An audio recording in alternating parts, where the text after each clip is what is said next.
Gentlemen, thank you very much for joining us here. Mr. Kotak, as I said, let's address some of the near-term issues, some of the short-term issues before we go into the medium and the long-term. I want to start by asking you about what you make as far as the interest rate trajectory is concerned. The MPC yesterday delivering a 35 basis point hike along expected lines, but the commentary also taken in by the market seems to suggest that the RBI is very firmly committed to bringing down inflation at this point in time and bring it within that MPC band as far as the inflation range is concerned. Do you expect another rate hike in February, or do you believe that if it is a rate hike in February, that will be done for now? So, Shireen, I think the governor has spoken yesterday, and he has said that he will be data dependent. Therefore, we've got to take him at his word. And my sense is we've got to wait and watch for what happens to the Fed in December. I think that's going to be a very crucial signal about what is the interest rate trajectory in the largest market and the largest pool of money in the world, which is the US.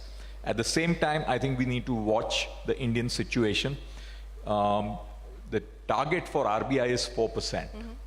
And if you read the press interview where Michael Patra spoke, he said that we want to be within the band first, yes, and then towards the target.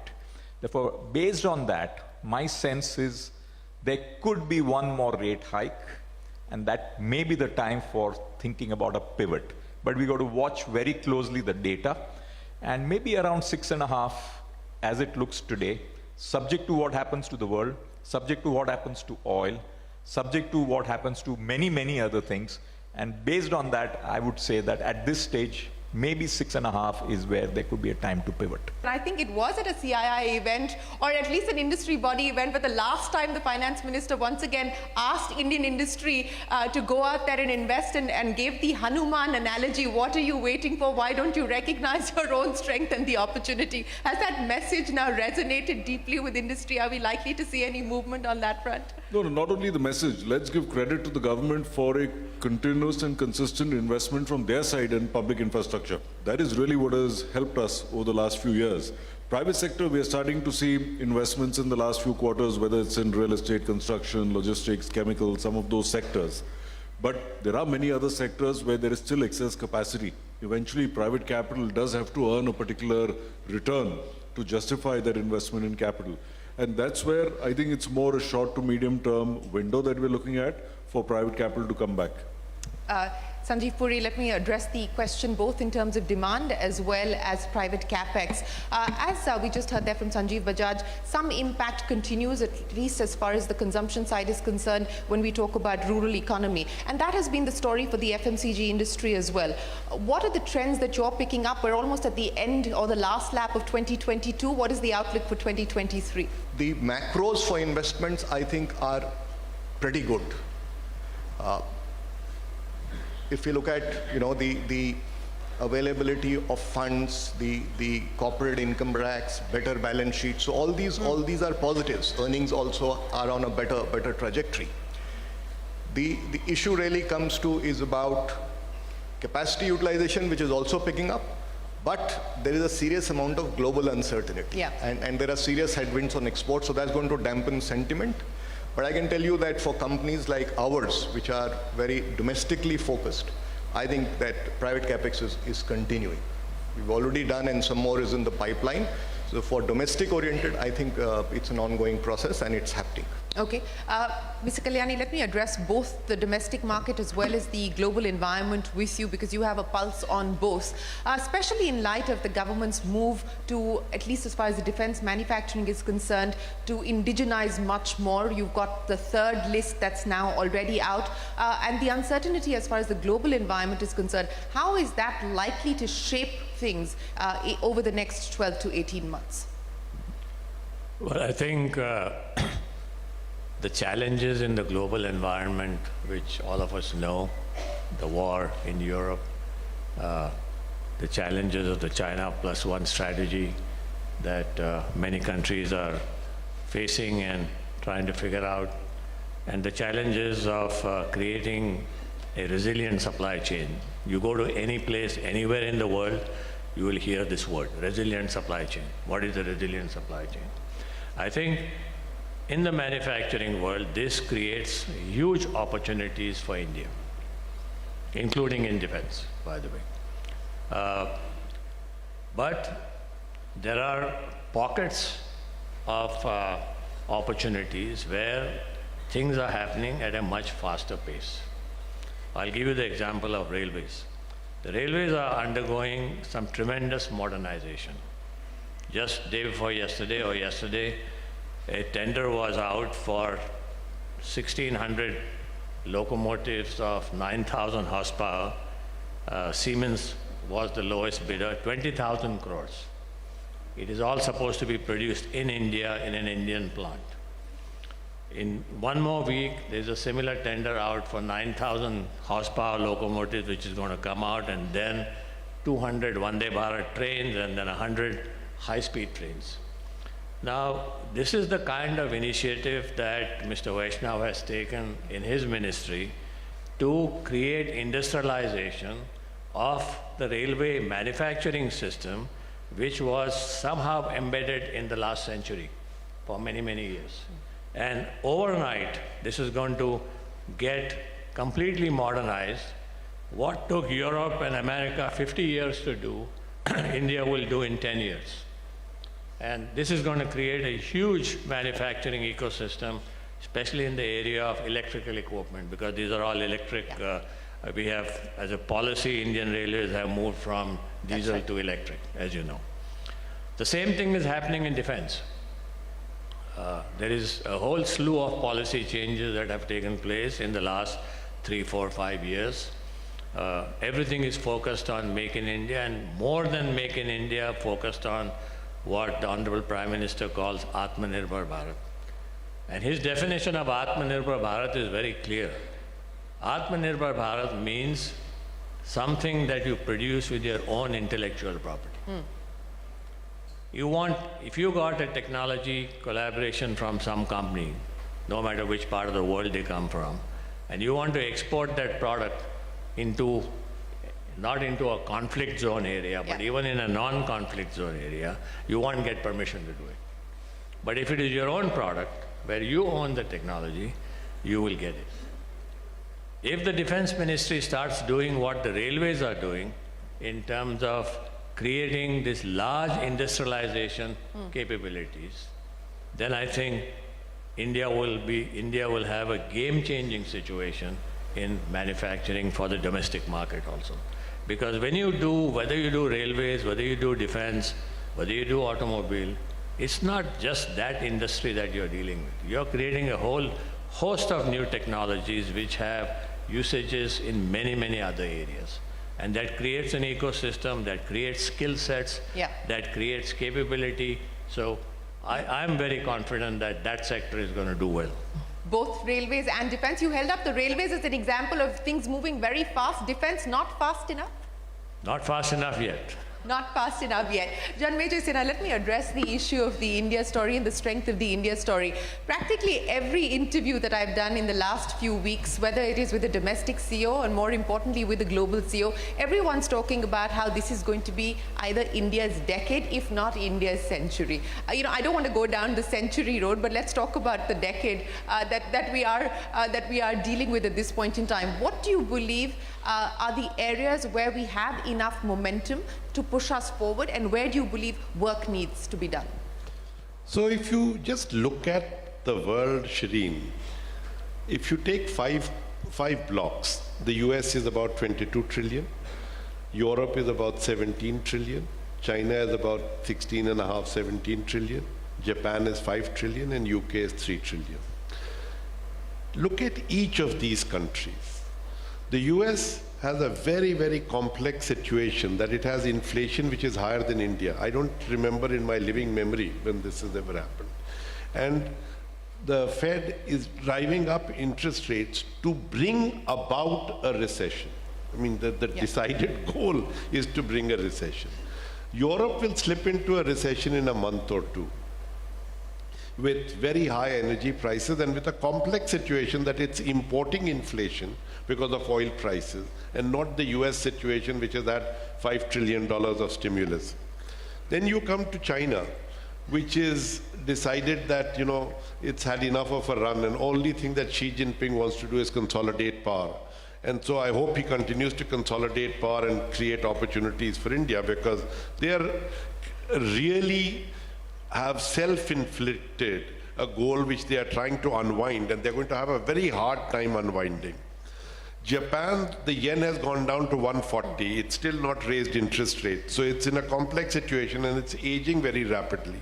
And UK changes its prime minister every 10 days. So, you know, if you really look at that context, India is a beacon of stability, which has a fiscal balance which is coming about. We have some headwinds and we have some tailwinds. But overall, everybody who looks has to say, if you have a country, which we will be the largest country in the world in terms of population, we have started to grow. We have started to have a market size, you know, what I call the Indonesia of India. So if you take 50 million Europeans, 400 million Indonesians at $10,000, that in itself is very attractive for the world. And then we have, yes, oil prices going up, but if there is going to be a recession, the oil prices will moderate. Interest rates, you know, we will have a little bit of a tough time with that. But if you look at the MSCI index, it has taken us from 7 to 14.5%, and China has been brought down from 36 to 29%. This means serious amounts of dollars are going to be coming towards India.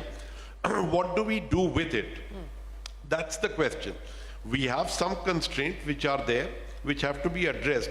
But how do we take advantage of our many trends that are there is going to be what it will be on us. So if we don't take this decade, the only people we should say shame on is us.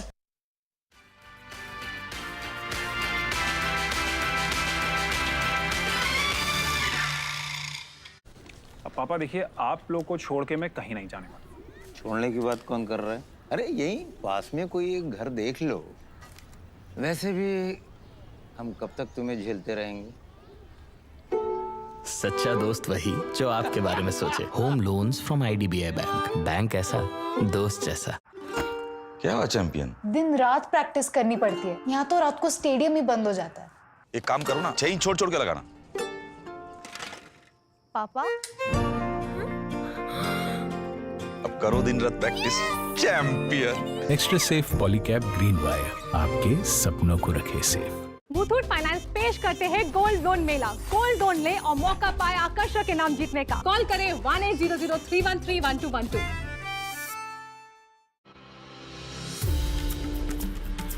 अगले एक साल में हमारा प्रयत्न रहेगा कि G20 नए विचारों की परिकल्पना के लिए और सामूहिक एक्शन को गति देने के लिए एक ग्लोबल प्राइम मूवर की तरह काम करे। G20 के नेतृत्व से अब भारत करेगा वसुधैव कुटुंबकम को साकार। इसके हैं कई पहलू, जैसे डिजिटल ट्रांसफॉर्मेशन, लाइफ जैसी नई पहल, इंक्लूसिव ग्रोथ, महिलाओं के नेतृत्व में विकास। G20 की बैठकें होंगी भारत के विभिन्न शहरों और राज्यों में, ताकि हमारी अद्भुत विविधता और समृद्ध परंपरा का मिले भरपूर अनुभव। G20 भारत की अध्यक्षता लाएगी नई सोच और सबके प्रयास से सबके विकास में वृद्धि। वसुधैव कुटुंबकम, एक पृथ्वी, एक कुटुंब, एक भविष्य। सुनो, फिर से शादी कर ली। अब तो मैं रिटायर होने वाला हूँ। उसके बाद तो टाइम ही टाइम होगा एक दूसरे के लिए। पर रिटायरमेंट के बाद लाइफ इतनी इजी थोड़ी होगी। HDFC life annuity. रिटायरमेंट के बाद भी सैलरी मिलेगी। HDFC life annuity plans day life long income, ताकि रिटायरमेंट के बाद भी लाइफ पहले जैसी ही रहे। HDFC लाइफ, सर उठा के जियो।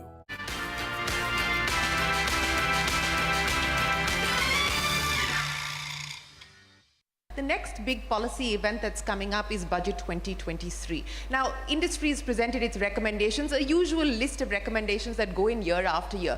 But if we were to talk about the budget in the context of what's happening in the world, whether it's China +1, it's re-globalization, it's supply chain resilience, what do you believe thematically the priority areas should be for Budget 2023? What should the theme be for Budget 2023? You know, Shireen, I just want to step back and actually bring some reality. Okay. And I think there's a lot of good news. There's a lot of opportunity has been rightly highlighted. But I just believe that we need to set our goals and then execute to the goals. Therefore, as Janmay mentioned, we are now the 5th largest economy, around the size of UK, on many days bigger than UK, on some days around that. So that's a great achievement. The first goal we must set for ourselves is, what does it take for us to become the top 3? So that is, and how do we get there? And in that context, obviously, absolute GDP does matter. And for us to be in the top 3, we will have to, from a 3 trillion, think about a number which is double digit at least. Yeah. Okay, and we can figure out the time frame within which we need to do. So we are a long way from top 3, but a lot of work to be done with focus. The second important point is we have to keep the reality check that we have a denominator challenge, which is 1.4 billion people. A UK has 68 million people for a 3 trillion economy. For a UK per capita is $47,000, India is 2.5. And I think if we want to become world class, we should get out of this mindset of PPP and other things. Let's now compare ourselves with the best in class, dollar to dollar. And what does it take for us in the next, say, 10 years to think about a per capita GDP which is as close as possible to $10,000. At $2,500, even if we double it at 7%, it gets to 5 in 10 years. We need to go faster in dollar terms. So let us work towards absolute top 3 and per capita to move to a serious middle income country with a 10,000 per capita. And I think Baba and Sanjeev, both the Sanjeevs and all of us, we have optimism for India's future. But if we want to be truly Atmanirbhar, we're going to ask ourselves, how do we get better on 2 profit and loss accounts of India? One is current account. Yes, a growing economy needs to have a current account deficit, and we keep on having a current account deficit for a long period of time. But at some point of time, we must be Atmanirbhar. Even this year, we will be $120 billion negative current account deficit. Means our profit and loss account in foreign exchange is we are earning less than what we are spending. Therefore, we need to get Atmanirbhar on our current account. And second, I understand fiscal deficit consolidated has gone up worldwide thanks to COVID. And India is at consolidated, give or take, around 10% of GDP. We need to have a credible, consistent, resilient plan that we will get better on P&L account, even on fiscal deficit. Therefore, total GDP, per capita GDP, and getting our 2 profit and loss accounts right, and whatever it takes for us as business and policy working together for that clear objective set in front of us. No, but that's what I want you to focus on now. Whatever it takes. So what is it going to take? Let's talk about that, Mr. Kotak. Ambitious goals, audacious goals that you've set out for us in terms of being able to get to $10,000 in terms of the aspiration. But what is it that you believe will take us there? And, what should the priorities be? I share with the finance minister. People in this room and on this dais need to get our animal spirits up a lot more. And it really is it. Investment. So what is holding the animal spirits back? If you're optimism, you're confident about the growth of the India story in the near term as well as the long term, then what is holding animal spirits back? Liquidity is clearly not a concern. I think there are a number of factors. First, the global situation, thanks to COVID and Ukraine, has made a lot of people in India circumspect. In a 24/7 news, if you keep on getting barrage of bad news from around the world, it's got to affect your psychology and your mind. And we are not immune to this. I remember in 2008-9, I took a call. Don't read the Financial Times and the Wall Street Journal. It makes you very negative about the world and you start taking negative. Only watch CNBC-TV18. Not CNBC or CNBC. CNBC-TV18. Okay. So I think The fact of the matter is 24/7 digital world, what happens around the world affects us. Speaking about moving forward, and you said at the end of the day, people will have to look at metrics, people will have to look at return on investments, and perhaps which is why at this point in time, there is some trepidation, there is some nervousness, there is hesitation. But what will it take? Let's forget about the next 6 months as the geopolitics sort of plays itself out. What will it take to revive the animal spirits, which, I've been hearing about this unleashing of animal spirits for the last several years now. It doesn't seem to have happened, or it doesn't seem to be happening. What will it take to get that going? I mean, even the government is frustrated, saying, look, we've done whatever we could as far as corporate taxes are concerned. What more can we do? What will it take? The government has, I must say, been exceedingly not only responsive but proactive. But let's also keep in mind, when you look at the last 3 or 4 years, we've gone through a period of time that none of us in our living memories can recall. Broadly, there are a few large areas that one needs to focus on, because we are talking of this highway, as people have said, for the next 10 years of the kind of growth that's possible. One is align industrial and trade policies, so that as India Inc., we know what are the kind of FTAs, what is the access that's opening up. Our own government schemes are then aligned towards that, so that investment that goes in sees a longer term window. So that's one. Second is, as Uday just said, make sure that we have a deeper, larger financial services system to support the existing economy. Go and attract all the foreign capital that you can, but no country has ever become a developed economy just by relying on foreign capital. So you need to channelize savings, and fortunately we had $2,500 per capita, where incremental money earned essentially goes into financial savings, because you've taken care of your basic needs. So build out financial services to support the real economy. Third is, we have to make sure we create capacity in our people, which means starting with some basic stuff, like double education spends, health spends, and ensure that you have large amount of social security cover in the form of, say, insurance protection, so that we are creating ready manpower for the future. And if we do a combination of these things, and the fourth is, while there's a lot of different kind of sectors to focus on, we have to take manufacturing from 16-17% of GDP to 20% and then to 25%. So the kind of PLI schemes that the government is working on, keep expanding those, bring in employment-linked incentive schemes as well for labor-intensive industries like tourism, logistics, etc. I believe a combination of these factors gives us the horsepower for the next 10 years. Let me get you as well, Sanjeev, to address this issue that we just spoke of. This hope of moving manufacturing as a percentage of GDP from 16% to 20%, this has been the stated objective for over a decade now. We have seen the needle move a little bit.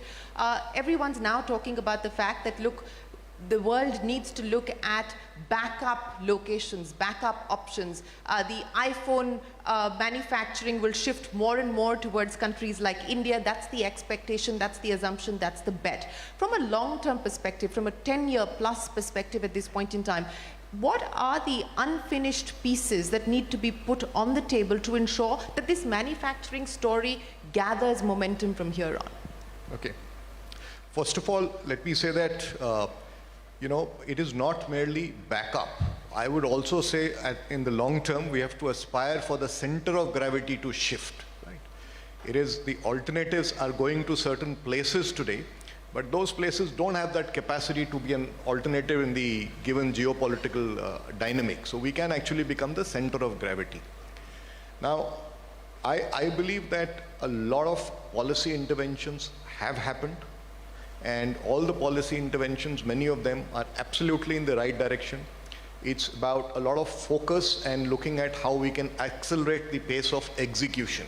I think, for example, the investments on the Gati Shakti scheme and improving infrastructure so that there are efficiencies in the economy, that's a critical intervention. So how fast we can do it, that will certainly help us benefit from the opportunity that arises. How fast we can beef up the social infrastructure that Sanjeev alluded to. Yeah. I think all these are important enablers. From a policy perspective, they're all there. How do we ramp up and take it forward? But let me just add another dimension here, that whilst manufacturing is important, I think India has also to play to some other areas of strengths. See, demographics is a big strength for us. People are saying we'll be the workforce of the world, right? So what is it as far as the services economy is concerned, right? I know the IT services is doing well, it's galloping, it has shortage of skills, so, but we do have the resources who can be trained. But there are, other sectors also, and let me touch upon one sector, for example, tourism. So India has about, pre-COVID, we had about 11 million inbound tourists, right? A place like, one of the Disney worlds at various parts of the world, they have about 18 to 20 million tourists in a year. Right? Now, there are various estimates by industry bodies that we can ramp up that 11 million in 2047 to about 100 million. Yeah. And that today, the employment base, which is about 90 million, can go to 200 million. Ultimately, India has to also look at whatever trajectory of growth, of course, has to accelerate, but growth has to be inclusive, it has to be sustainable, and of course, resilient. Mr. Kotak, creating world-size and world-class companies out of India. A lot of companies, Indian companies, did look outside. We did some fairly large acquisitions. Many of those didn't turn out the way that was expected. There was also a down cycle globally that we saw. But what does the path to that look like? I mean, we talk about global trade, and share of India in global trade continues to be at between 2 and 3%. How do we ensure that we do create private sector companies that will be able to take a large part of global trade? See, I think, Shireen, again, this is a question about what's the shape of India's growth and the industry structure we want to see. We want to see world-scale companies. But at the same time, from an India point of view, we want to see many flowers bloom. We should not have a situation where it is just a very small garden. We want a garden which is large enough, maybe not too fragmented. I think Baba's point is valid. We need few big successes, but it still means that we need reasonably large number of Indian companies getting to scale. And I would therefore like to see, as consolidation happens, we also see innovation as the basis for India's growth in India and globally. I think one of the things we have got to be careful about, a lot of growth by Indian companies has come through some form of arbitrage. Okay, whether it's labor arbitrage, whether it's any form of arbitrage. We need to see a lot more of Indian growth coming out of product. If you like, let's say, look at software services. We are exporting services. How many products have we created, which the world wants to buy? So I think our growth and approach to getting global has to be by ownership of IP rights, technology, innovation, product-led, not just arbitrage-led. And that itself will catapult to us. Well, ladies and gentlemen, thank you very much for a very honest and candid conversation on what the road to 2047 could look like, areas that require fixing and the areas of opportunity. Thank you very much for your time. Appreciate you joining us here today.